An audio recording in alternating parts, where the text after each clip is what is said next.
بسم اللہ الرحمن الرحیم۔ السلام علیکم ورحمۃ اللہ وبرکاتہ۔ ترجمہ قرآن مجید کا سلسلہ آگے بڑھاتے ہوئے آج ہم سورہ آل عمران کی آیت نمبر 14 سے 25 تک کا ترجمہ پڑھیں گے۔ آیت نمبر 14۔ مرغوب چیزوں کی محبت لوگوں کے لیے مزین کر دی گئی ہے۔ اس آیت میں لفظ شہوات آیا ہے سے مراد وہ چیزیں جو طبعی طور پر انسان کو مرغوب اور پسندیدہ ہیں۔ اسی لیے اس آیت میں جو چیزیں گنوائی گئی ہیں ان میں رغبت اور ان کی محبت ناپسندیدہ نہیں ہے، بشرطے کہ اعتدال کے اندر اور شریعت کے دائرے میں رہے۔ یہ چیزیں دنیا کی زینت ہیں اور انہی میں لوگوں کی آزمائش بھی ہے۔ ان میں سب سے پہلے عورت کا ذکر آیا ہے، کیونکہ یہ ہر بالغ انسان کی سب سے بڑی ضرورت ہے اور سب سے زیادہ مرغوب بھی۔ خود نبی کریم صلی اللہ علیہ وآلہ وسلم کا فرمان ہے کہ عورت اور خوشبو مجھے محبوب ہیں۔ اسی طرح نبی کریم صلی اللہ علیہ وآلہ وسلم نے نیک عورت کو دنیا کی سب سے بہترین متاع قرار دیا ہے۔ اس لیے اس کی محبت شریعت کے دائرے سے تجاوز نہ کرے تو یہ بہترین رفیق زندگی بھی ہے اور زاد آخرت بھی، ورنہ یہی عورت مرد کے لیے سب سے بڑا فتنہ ہے۔ آیت میں جن چیزوں کو گنوایا گیا ہے جیسے عورتیں اور بیٹے اور سونے اور چاندی کے جمع کیے ہوئے خزانے اور شاندار گھوڑے اور چوپائے اور کھیتیاں، یہ دنیا کی زندگی کا سامان ہے اور لوٹنے کا اچھا ٹھکانہ تو اللہ تعالیٰ ہی کے پاس ہے۔ آیت نمبر 15۔ آپ کہہ دیجئے کہ میں تمہیں ان چیزوں سے بہترین چیز نہ بتاؤں؟ وہ ہے تقوی۔ تقوی والوں کے لیے ان کے رب کے پاس جنتیں ہیں جن کے نیچے نہریں بہہ رہی ہیں، جن میں وہ ہمیشہ ہمیشہ رہیں گے اور وہاں ان کے لیے پاکیزہ بیویاں ہیں، اور سب سے بڑی بات کہ وہاں اللہ تعالیٰ کی رضامندی ہے اور سب بندے اللہ تعالیٰ کی نگاہ میں ہیں۔ آیت نمبر 16۔ وہ بندے کون ہیں جو کہتے ہیں کہ اے پروردگار ہم ایمان لا چکے، اس لیے ہمارے گناہ معاف فرما اور ہمیں آگ کے عذاب سے بچا، لیکن ان کے اوصاف کیسے ہونے چاہیے؟ آیت نمبر 17۔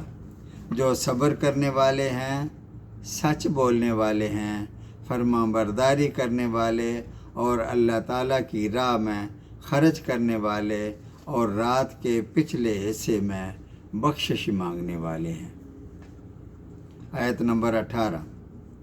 اللہ تعالیٰ خود، فرشتے اور اہل علم اس بات کی گواہی دیتے ہیں کہ اللہ کے سوا کوئی عبادت کے لائق نہیں۔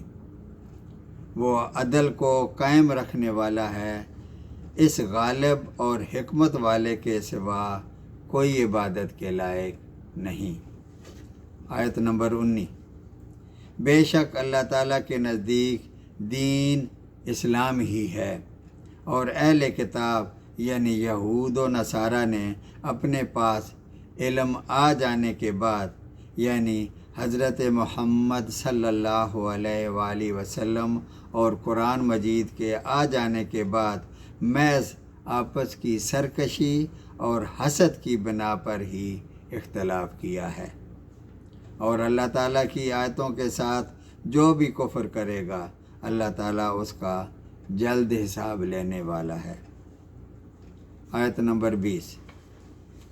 پھر بھی اگر یہ لوگ آپ سے جھگڑیں کج حجتی کریں تو آپ کہہ دیجئے کہ میں اور میرے تابعداروں نے اللہ تعالیٰ کے سامنے اپنا سر تسلیم خم کر دیا ہے۔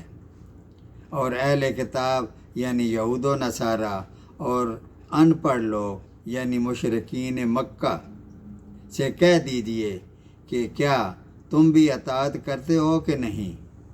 پس اگر یہ بھی تابعدار بن جائیں تو یقیناً ہدایت والے ہیں، اور اگر روگردانی کریں تو آپ کے ذمے صرف پہنچا دینا ہے، اور اللہ تعالیٰ بندوں کو خوب دیکھ بھال رہا ہے۔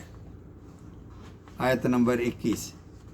یقیناً جو لوگ اللہ تعالیٰ کی آیتوں سے کفر کرتے ہیں اور ناحق نبیوں کو قتل کرتے ہیں، اور جو لوگ عدل و انصاف کی بات کہیں انہیں بھی قتل کر ڈالتے ہیں، تو اے نبی صلی اللہ علیہ وآلہ وسلم انہیں دردناک عذاب کی خوشخبری سنا دیں۔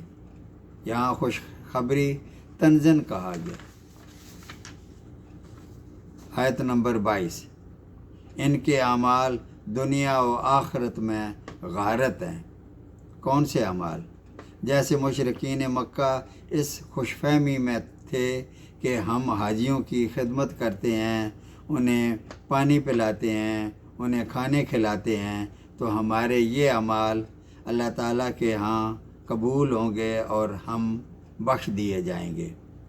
تو اللہ تعالیٰ فرماتے ہیں کہ اگر یہ اعمال دین اسلام کی پیروی میں نہیں تو وہ غارت ہو جائیں گے اور ان کا کوئی مددگار نہ ہوگا۔